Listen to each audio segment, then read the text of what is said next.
Hello दोस्तों, स्वागत है आप सभी का शुभम क्लासेस के इस वीडियो लेक्चर में। दोस्तों इस समय जो है हम लोगों का चैप्टर नंबर 12 चल रहा है, ठीक है, विद्युत धारा। इसमें जो है कुछ एक लेक्चर आपका हो चुका था जिसमें आपके कुछ टॉपिक कवर किए गए थे, जैसे विद्युत धारा और विद्युत परिपथ क्या है, ठीक है, वैद्युत विभव और विभवांतर क्या चीज़ है। तो ये सारे टॉपिक जो है कवर किए गए थे। जिसका भी ये टॉपिक छूट गया हो पीछे के वीडियो में जो है आप जाके देख लीजिए, जिससे जो है आपको चैप्टर अच्छे से समझ में आ जाए, ठीक है। तो आज हम लोग स्टार्ट करेंगे विद्युत परिपथ आरेख, यानी किसी भी इलेक्ट्रिक सर्किट को, कोई भी विद्युत परिपथ अगर हमको बनाना हो, उसमें जो चीज़ें यूज हो जाती हैं, जैसे मान लो कहीं हमने बैटरी यूज किया, कहीं पर बल्ब यूज किया, ठीक है। तो अब क्या है कि बैटरी की जगह पे हम पूरा बड़ा सा बैटरी बनाएंगे तो सर्किट हमारी काफ़ी बड़ी बन जाएगी ना।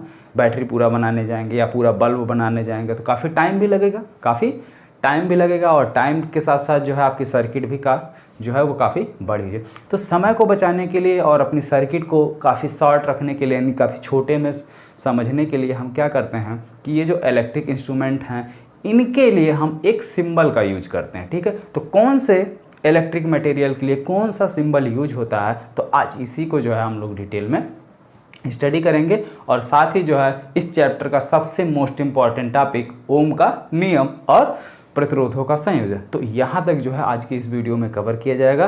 तो आइए वीडियो को शुरू करते हैं। हाँ यार, आप लोग एक काम नहीं करते हैं, वीडियो देख के तो निकल जाते हैं लेकिन वीडियो को लाइक नहीं करते हैं, ठीक है। तो वीडियो को अधिक से अधिक लाइक व शेयर भी किया करो, ठीक है, जिससे आपके उन दोस्तों का भी फायदा हो सके जिसको आप वीडियो शेयर कर रहे हैं। तो आइए देखते हैं विद्युत परिपथ आरेख। विद्युत परिपथ आरेख, ठीक है। अब इसमें क्या है कि सबसे पहले अगर हम विद्युत बल्ब की बात करें या विद्युत सेल की बात करें, ठीक है, तो सबसे पहले लेते हैं विद्युत सेल, ठीक है, विद्युत सेल। तो विद्युत सेल के लिए हम कौन सा सिंबल यूज करते हैं, ऐसे ना, प्लस माइनस ऐसे दिखा देते हैं। ये हमारा क्या हो गया, विद्युत सेल हो गया, ठीक है।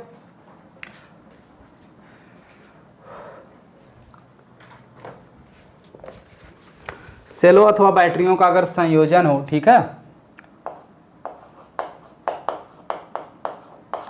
सेलों का संयोजन, याद रखना ये केवल विद्युत सेल के लिए ही नहीं होता, बल्कि अगर बैटरी भी हमको दिखानी हो तो उसके लिए भी यही यूज करते हैं। और ये सिर्फ सेलों के संयोजन के लिए नहीं, अगर हमें सेलों का संयोजन भी दिखाना है तो भी इसके लिए हम यही यूज करते हैं, ठीक है। तो जितने भी सेल बैटरी हमको जोड़ने होते हैं तो इस तरीके से जो है हम जोड़ लेते हैं, ठीक है। अगला है खुली कुंजी। खुली कुंजी को कैसे दिखाते हैं,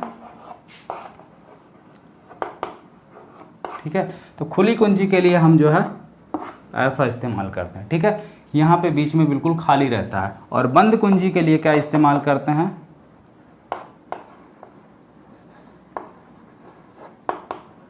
अगर बंद कुंजी हमको दिखानी हो तो क्या करते हैं, बीच में डॉट दिखा देते हैं, यानी कुंजी हमारी क्या है, बंद है, यानी सर्किट ऑन है, ठीक है। अगला तार संधि। अगर तार हमने कहीं पर जोड़ रखा हो, ठीक है, तार संधि, तो इसके लिए क्या करते हैं, ऐसे जैसे यहाँ पे तार हमने जोड़ा था ऐसे इसको डॉट, यानी ये तार यहाँ पर क्या है, जोड़ा गया है, ठीक है। छठा है तार क्रॉसिंग। अगर दो तार ले जा रहे हो, सर्किट खींच रहे हैं, एक तार इधर से जा रहा है, एक तार ऐसे आ रहा, और ये दोनों तार जो है क्रॉस कराए जा रहे हैं। क्रॉस कराए का मतलब इन दोनों तारों में कोई संपर्क नहीं हो रहा, ठीक है। तो इसको जो है हम लोग ऐसे करके दिखाते हैं, ठीक है।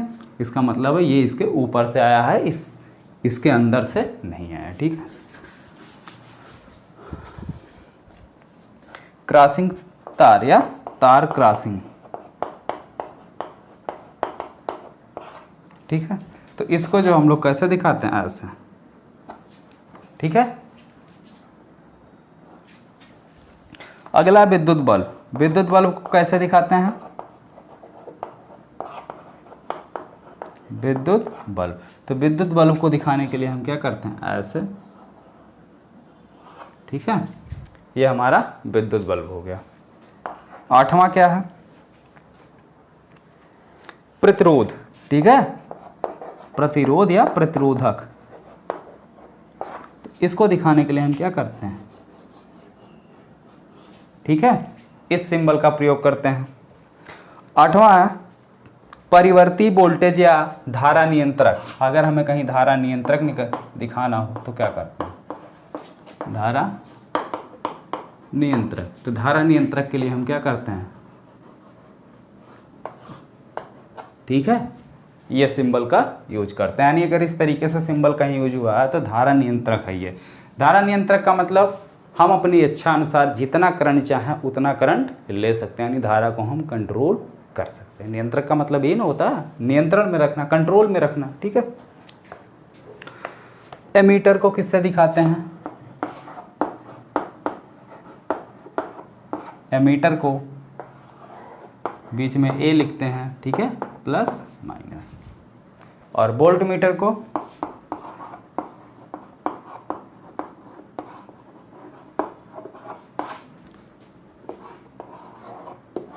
बीच में बी लिखते हैं और प्लस माइनस, ठीक है। तो ये जो है हमारे कुछ विद्युत परिपथ आरेख है जिनको जो है इलेक्ट्रिक सर्किट कंप्लीट करने में या सर्किट बनाने में हम इन सिंबलों का यूज करते हैं, ठीक है। तो बेसिकली सबको याद भी हो गया होगा और आप लोग जो है इसको एक बार थोड़ा सा देख लीजिए या नोट कर लीजिए कहीं। अब आगे बढ़ते हैं इस चैप्टर का सबसे मोस्ट इम्पॉर्टेंट टॉपिक, ओम का नियम, ठीक है।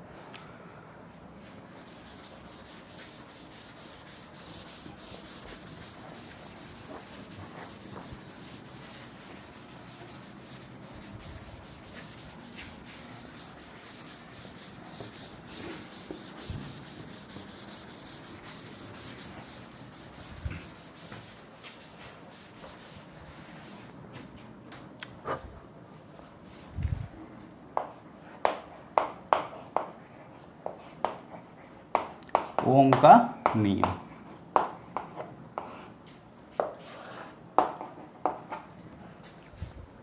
ओम का नियम है क्या, ठीक है।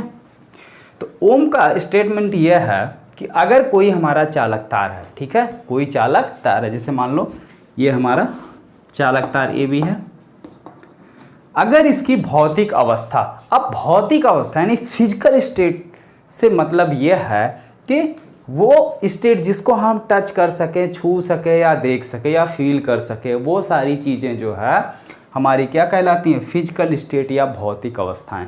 अब जैसे ये तार की लंबाई है तो इसको हम नाप भी सकते हैं, ठीक है, आराम से देख भी रहे हैं कि हाँ इतना लंबा है, ठीक है, इसको टच भी कर सकते हैं, ठीक है। दूसरा, ठीक है, पहली फिजिकल स्टेट क्या हो गई, लंबाई हो गई, भौतिक अवस्था इसकी, भौतिक अवस्था में देखें इस तार को हम टच करके ये भी महसूस कर सकते हैं या देख सकते हैं कि ये तार गर्म है कि ठंडा है, ठीक है, इसका ताप, ठीक है। और ये भी देख सकते हैं कि ये कितना मोटा है कितना पतला है, ठीक है, तो इसके क्रॉस सेक्शन का एरिया, ठीक है, अनुप्रस्थ क्षेत्रफल, अनुप्रस्थ काट का क्षेत्रफल, ठीक है। तो ये सारी चीजें हमारी क्या है, भौतिक अवस्थाओं में आती हैं। तो अब यही वर्ड, अब इतना पूरा ये सारी चीजें ना लिख के हम सीधे जो है वर्ड इस्तेमाल करेंगे भौतिक अवस्था। जहां पर भी हम भौतिक अवस्था की बात करेंगे तो आप समझ जाना, ठीक है।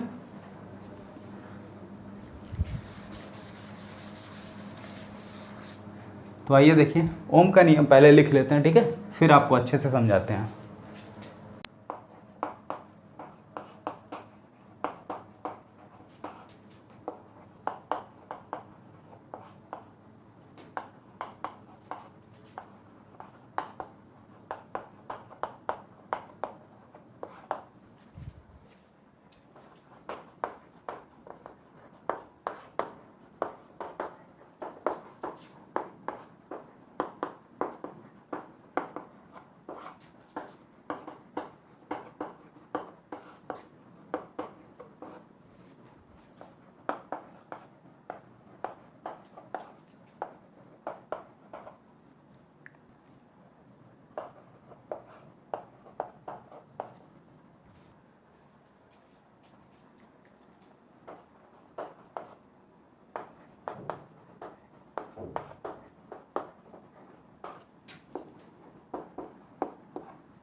ठीक है, देखो ये लिखिए गया, कह रहा है स्टेटमेंट कि यदि किसी चालक तार की भौतिक अवस्था में कोई परिवर्तन नहीं किया जाता है, ठीक है, यदि कोई हमारा चालक तार है उसके भौतिक अवस्था में हम कोई परिवर्तन नहीं करते हैं। भौतिक अवस्था का मतलब जैसे उसकी लंबाई, टेम्परेचर, दाब यानी उस पर प्रेशर, ठीक है, इन सारी चीज़ों में अगर हम परिवर्तन ना करें तो उस चालक तार में जो धारा बह रही है, ठीक है, बहने वाली धारा उस चालक तार के सिरों के बीच लगे हुए विभवांतर के अनुक्रमानुपाती होता है, यानी बी प्रोपोर्शनल आई। अब ये प्रोपोर्शनल का चिन्ह हटाने के लिए हम एक कांस्टेंट ले आते हैं आर, ठीक है, एक कांस्टेंट ले आए आर, जिसको हम कहते हैं प्रतिरोध, ठीक है, इसी आर को हम क्या कहते हैं, प्रतिरोध, ठीक है। तो यहाँ से आर इक्वल टू क्या हो गया, बी बाई आई, यही जो है ओम का नियम है, ठीक है। अथवा यदि हम बी और आर इक्वल टू क्या है, ये आर हमारा एक क्या है, नियतांक है, ठीक है। यदि हम बी और आई के बीच में ग्राफ प्लॉट करें, क्या खींचें, ग्राफ खींचें, तो हमेशा जो है ये एक क्या है, कांस्टेंट है, नियतांक है, हमेशा एक सीधी लाइन मिलती है, ठीक है, बिल्कुल स्ट्रेट लाइन है। अगर बी और आई के बीच में ग्राफ प्लॉट किया जाए तो क्या मिलेगा हमको, एक स्ट्रेट लाइन मिलता है, ठीक है।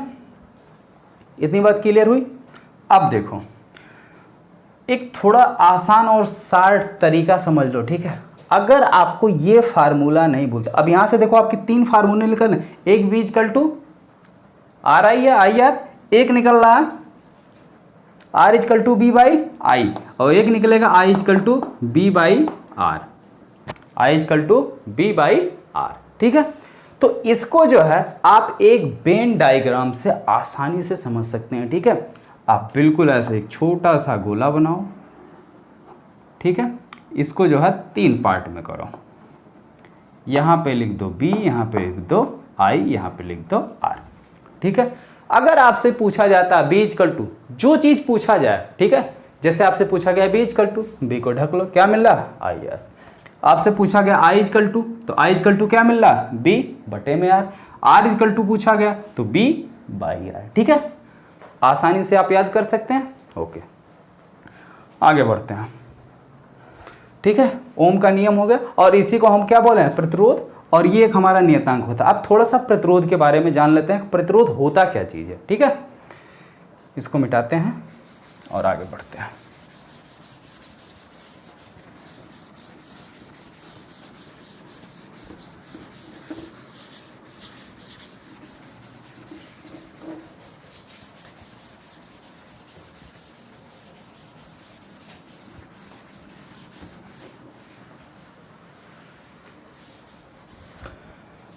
ओम के नियम पर इस चैप्टर में सबसे ज़्यादा क्वेश्चन पूछे जाते हैं, ठीक है। ओम के नियम पर सबसे ज़्यादा क्वेश्चन बनते हैं, और ओम के नियम का यही 3 फार्मूला है, अभी जो मैंने आपको वेन डायग्राम से आपको समझाया, ठीक है।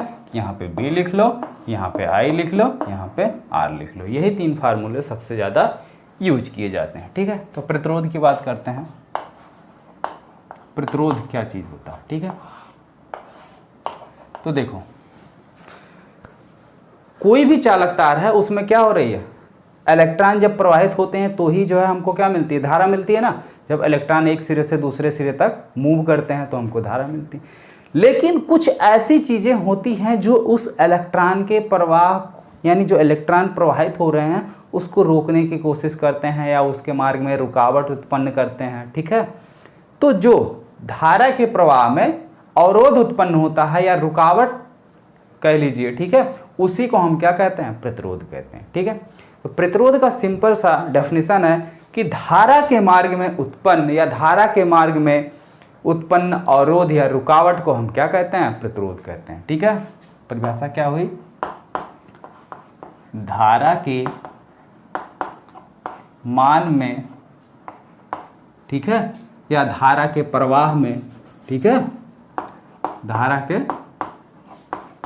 प्रवाह में उत्पन्न अवरोध को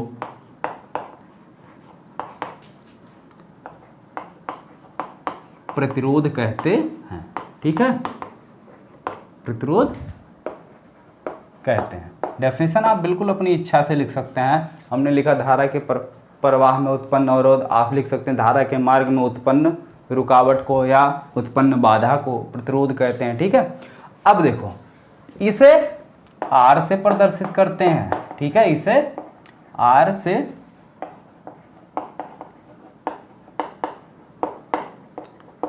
प्रदर्शित करते हैं। ठीक है, इसे कैपिटल R द्वारा दिखाते हैं और इसका जो SI मात्रक होता है, ठीक है, R का SI मात्रक अगर हम बात करें इसकी, ठीक है, तो R का SI मात्रक क्या होता है?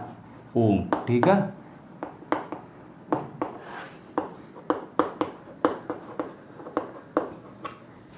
ठीक है, तो R का SI मात्रक क्या होता है? ओम होता है। क्लियर यहां तक? अब आगे बढ़ते हैं। प्रतिरोधों का संयोजन, यानी अगर कई सारे प्रतिरोध हैं तो इनको हम जोड़ते कैसे हैं?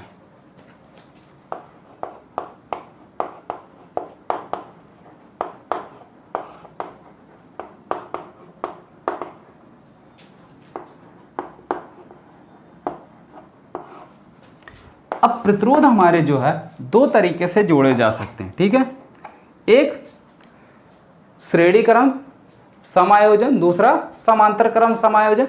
लेकिन अगर इन दोनों को मिक्सअप कर दिया जाए तो एक तीसरा क्रम निकल के आता है, क्या? मिश्रित क्रम, जिसमें कुछ प्रतिरोध को हम श्रेणी में जोड़ते हैं और कुछ को समांतर में। लेकिन मिश्रित क्रम को पढ़ने से पहले आपको श्रेणी क्रम क्या है और समांतर क्रम क्या है ये दोनों जब जानेंगे तभी ना मिला पाएंगे उसको। तो आइए देखते हैं सबसे पहले श्रेणी क्रम। ठीक है, श्रेणी क्रम समायोजन, दूसरा है समांतर क्रम समायोजन, समांतर क्रम। ठीक है, तीसरा है मिश्रित क्रम समायोजन। अब देखते हैं आपका तीसरा वाला जो है आपके सिलेबस में है कि नहीं है, थोड़ा सा मैं देख लेता हूँ। ठीक है, मिश्रित क्रम अगर आप बोलेंगे पढ़ाने के लिए तो मैं इसको भी पढ़ा दूंगा, फिलहाल मैं देख लेता हूँ सिलेबस में है कि नहीं है।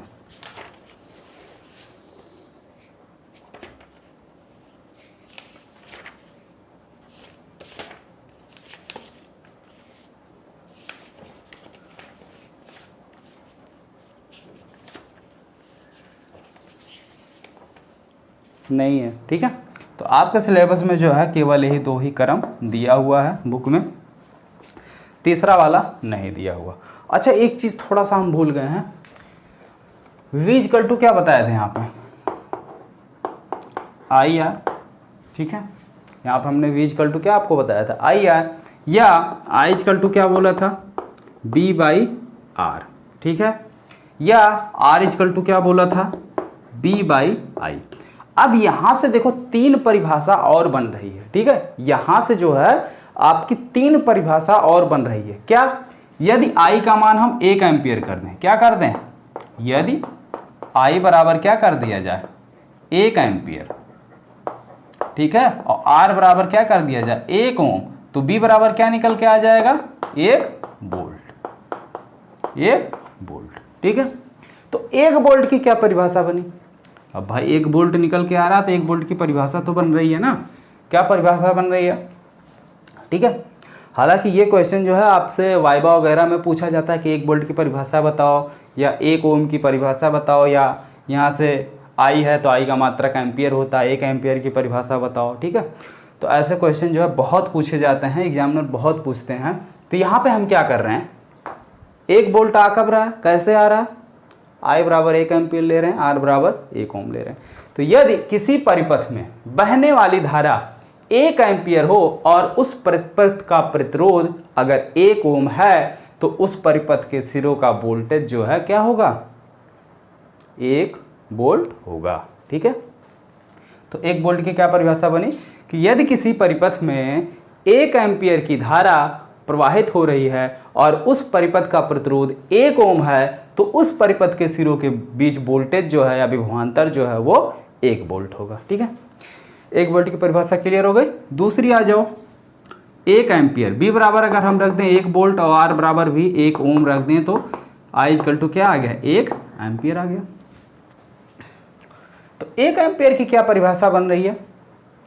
यदि किसी परिपथ के सिरों के बीच विभवांतर 1 वोल्ट हो और उस परिपथ का प्रतिरोध 1 ओम हो तो उस परिपथ में बहने वाली धारा 1 एम्पियर होगी।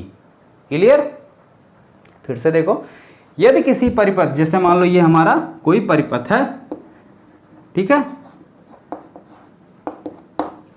यदि किसी परिपथ के सिरों के बीच विभवांतर जो यानी V है, इसकी वैल्यू कितनी है? 1 वोल्ट हो, ठीक है, और इस परिपथ का प्रतिरोध 1 ओम हो तो इसमें जो बह रही है धारा I, इसका मान 1 एम्पियर होगा। ठीक है, क्लियर हो गया?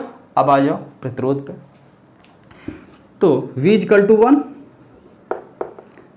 और I इक्वल टू 1, तो 1 ओम। 1 ओम की क्या परिभाषा बन रही है?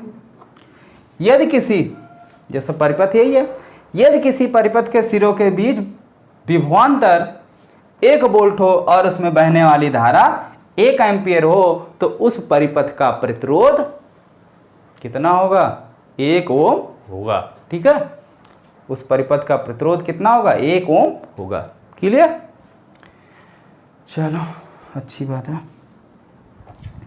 हाँ, तो अब देखो समायोजन। ठीक है, हम लोग क्या पढ़ रहे हैं? समायोजन। सबसे पहले किसकी बात करते हैं? श्रेणी क्रम। ठीक है, अब श्रेणी क्रम समायोजन क्या होता है और समांतर क्रम समायोजन क्या होता है? तो सबसे पहले श्रेणी और समांतर की डेफिनेशन जानते हैं ना, फिर जाके इसको जो है फार्मूला ड्राइव कर पाएंगे ना।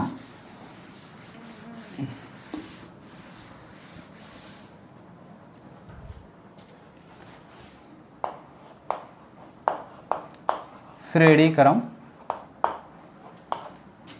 समायोजन।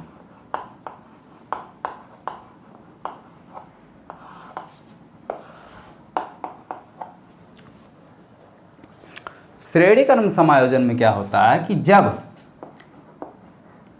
प्रतिरोध का एक सिरा अगले प्रतिरोध के पहले सिरे से, ठीक है, ये पहले प्रतिरोध का दूसरा सिरा है, अगले प्रतिरोध के पहले सिरे से, ठीक है, और इसका दूसरा सिरा अगले वाले प्रतिरोध के पहले सिरे से, ठीक है, इस तरीके से अगर जोड़ा जाता है या इस तरीके से जो हमको समायोजन मिलता है वो हमारा क्या कहलाता है? श्रेणी क्रम समायोजन। ठीक है, तो श्रेणी क्रम समायोजन की परिभाषा क्या बन रही है कि यदि हम किसी प्रतिरोध के दूसरे सिरे को अगले प्रतिरोध के पहले सिरे से और उसके दूसरे सिरे को अगले वाले प्रतिरोध के पहले सिरे से जोड़ते हैं तो इस प्रकार से जो हमारा क्रम बनता है या समायोजन बनता है, इसको हम बोलते हैं श्रेणी क्रम समायोजन। ठीक है, अगर मान लें पहले प्रतिरोध का प्रतिरोध जो है वो R1 है, दूसरे का R2 है और तीसरे का R3 है। ठीक है, तो अब किसी परिपथ में ये 3 प्रतिरोध लगे हैं तो हम ऐसा भी कर सकते हैं ना कि इन तीनों को हटा के एक ऐसा प्रतिरोध लगा दें जो इन तीनों के बराबर हो।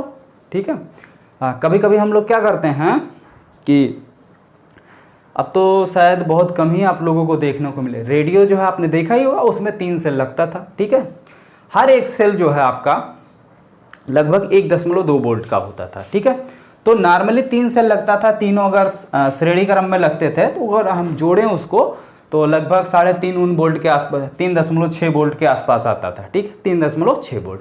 तो अब क्या है कि उस 3.6 वोल्ट को यानी तीनों सेल को रिमूव करके उसकी जगह हमें कोई ऐसी बैटरी लगा सकते हैं जो 3.6 वोल्ट का सप्लाई अकेले दे सके।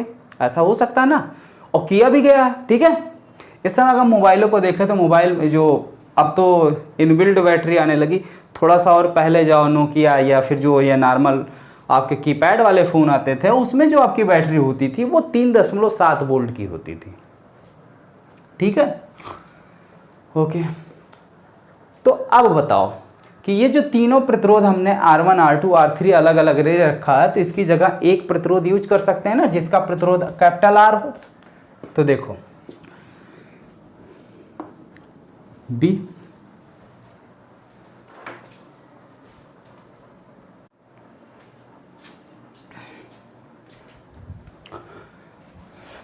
देखो यदि तीनों प्रतिरोधों के सिरों के बीच विभवांतर कितना हो? 20 वोल्ट का हो तो और इसमें जो बहने वाली धारा है वो कितनी, I एम्पियर। अब ये I धारा इसमें भी जाएगी I, और इसमें भी यही धारा प्रवाहित होगी I, इसमें भी यही धारा प्रवाहित होगी I, ठीक है।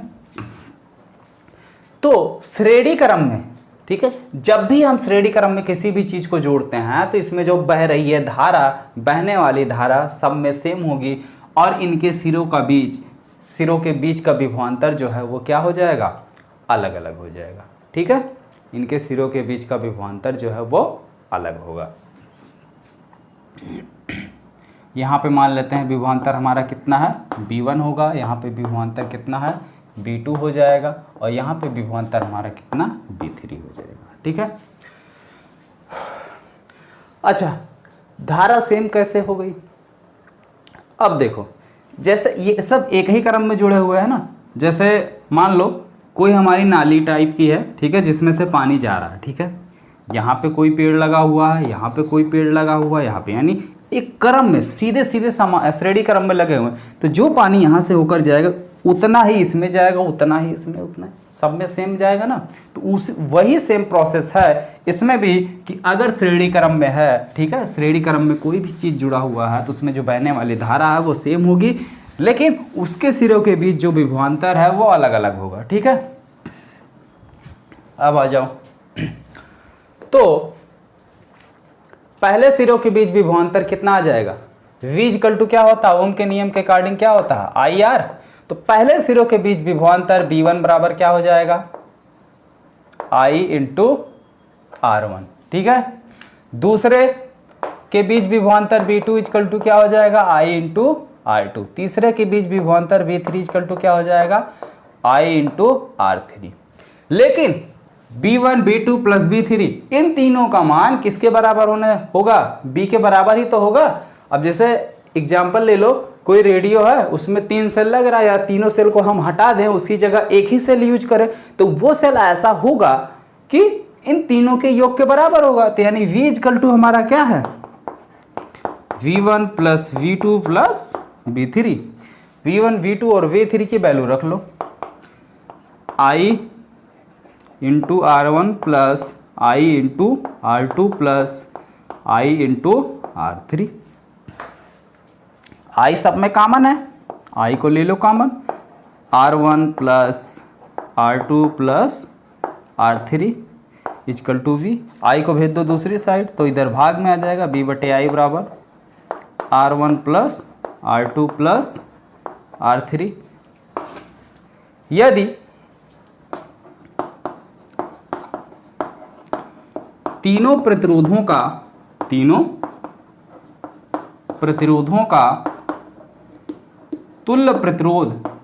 तुल्य प्रतिरोध कैपिटल R हो तो ओम के नियम के अकॉर्डिंग इसमें जो धारा बह रही है, ठीक है, बहने वाली धारा I बराबर क्या हो जाएगा, B बाई R, या B by I equal to क्या मिलेगा, R। तो B बाई I देखो यहाँ पे मिल रहा है ना, तो इसकी जगह हम क्या कर दें, R लिख दें। तो कैपिटल R इक्वल टू क्या हो गया, R1 plus R2 plus R3, ठीक है। तो ये है आपके श्रेणी क्रम का फार्मूला, ठीक है, क्लियर हुआ। अब आ जाइए समांतर क्रम पे, ठीक है।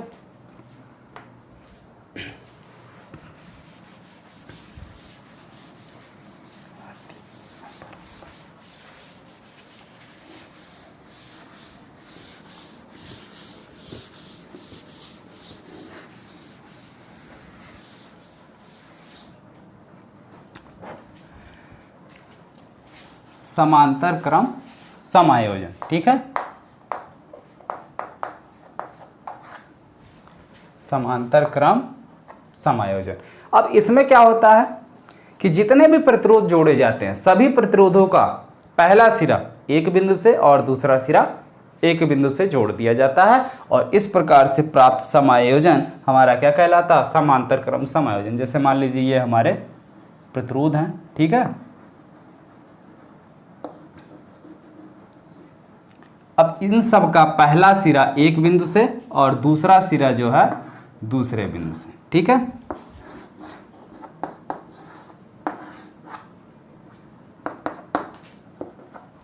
तो इस प्रकार से जो हमारा क्रम मिलेगा या समायोजन मिलता है, इसको हम क्या कहते हैं, समांतर क्रम, ठीक है। तो समांतर क्रम की परिभाषा क्लियर हुई, क्या है कि यदि प्रतिरोधों का एक सिरा एक बिंदु से और प्रतिरोधों का दूसरा सिरा दूसरे बिंदु से जोड़ दिया जाए तो इस प्रकार से प्राप्त समायोजन हमारा समांतर क्रम समायोजन कहलाता है। यदि इसका प्रतिरोध R1, इसका R2, इसका R3, ठीक है, मान लिया इसका प्रतिरोध R1, इसका R2 और इसका R3 है। यहाँ पे जो बैटरी लगी है इसके सिरों के बीच विभवांतर कितना है, V वोल्ट है। तो अब देखो यही विभवांतर इसके भी बीच होगा, इसके भी बीच, इसके भी बीच, ठीक है। तो अगर श्रेणी क्रम में लगा हुआ था तो सब में धारा समान थी, ये दो बातें याद रखना। अगर श्रेणी क्रम में जुड़ा है तो धारा सब में वही होगी, ठीक है, सेम धारा। और अगर समांतर क्रम में जुड़ा है तो V की वैल्यू बराबर होगी, ठीक है, यानी वोल्टेज और हमारे घरों में जो सप्लाई होती है वो सब समांतर क्रम में, ठीक है। अगर हम श्रेणी क्रम में जोड़ देंगे तो कोई बल्ब हमारा स्लो जलेगा और कोई तेज जलेगा, ऐसा होगा, ठीक है, क्योंकि विभवांतर अलग अलग हो जाएगा। और जब विभवांतर अलग हो जाएगा तो किसी को 2 वोल्ट मिलेगा, किसी को 10 वोल्ट मिलेगा, ठीक है। तो जिसको ज़्यादा विभवांतर मिलेगा वो ज़्यादा तेज जलेगा, ठीक है। अब देखो इसमें धारा कितनी बह रही है, I। अब ये I धारा यहाँ पर पहुँच के 3 रास्ते मिल गए इसको, तो अब यही I सब में तो नहीं जाएगी ना, क्योंकि ये भाई इसके 3 हिस्से और हैं। तो मान लेते हैं इधर कितनी हो गई, I1 और इधर I2 और इधर I3। लेकिन अगर जोड़ा जाए तो I बराबर क्या है, I1 plus I2 plus I3, क्योंकि ये जो 3 पार्ट में डिवाइड हो रही इस सब की वैल्यू जो है इसके बराबर ही तो होगी, ठीक है। क्योंकि अगर मान लें I बराबर 10 एम्पियर है तो यही 10 एम्पियर यहाँ पे 3 पार्ट में टूटेगी। मान लो 2 में 3 3 जा रही है, 1 में 4। अब देखो पहले प्रतिरोध में ओम के नियम के अकॉर्डिंग I इक्वल टू क्या हो जाएगा, V बाई R। ये होता है ओम के नियम से, लिखो ओम के नियम से V बराबर I बराबर V बाई R, ठीक है। तो प्रतिरोध, पहले प्रतिरोध R1 में धारा, ठीक है, R1 में धारा कितनी हो गई, I1 है, बराबर क्या हो जाएगा, V बाई R1, क्योंकि विभवांतर सबका क्या सेम होगा। दूसरा R2 में धारा I2 बराबर V बाई R2। तीसरा R3 में धारा I3 बराबर B बाई R3, ठीक है। ये समीकरण नंबर 1 बना लो। अब सारी वैल्यू I1 I2 I3 के वैल्यू समीकरण नंबर 1 में रख दो। समीकरण नंबर 1 में वैल्यू रखेंगे क्या मिलेगा, I बराबर B by R1 plus B by R2 plus B by R3, ठीक है। तो I को रखो इस साइड, सब में B कॉमन है, हमने ले लिया B को कॉमन, तो 1 by R1 plus 1 by R2 plus 1 by R3, ठीक है। यदि इन तीनों प्रतिरोधों का तुल्य प्रतिरोध R हो, यदि तीनों प्रतिरोधों का तुल्य प्रतिरोध कैपिटल R हो तो I बराबर क्या हो जाएगा, यानी इसमें बहने वाली धारा I बराबर B बाई R, ठीक है। अब I की ये वैल्यू उठा के यहाँ पे रख दो, ठीक है।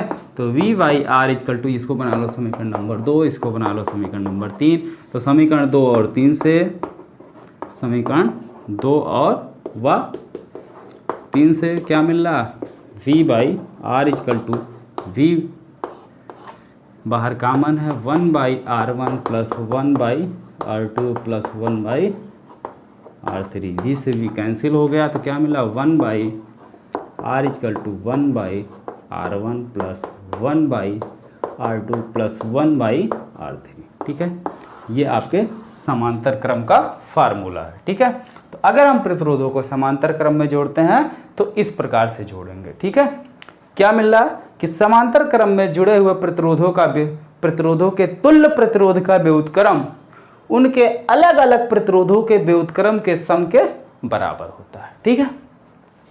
इतनी बात क्लियर हो गई, ओके।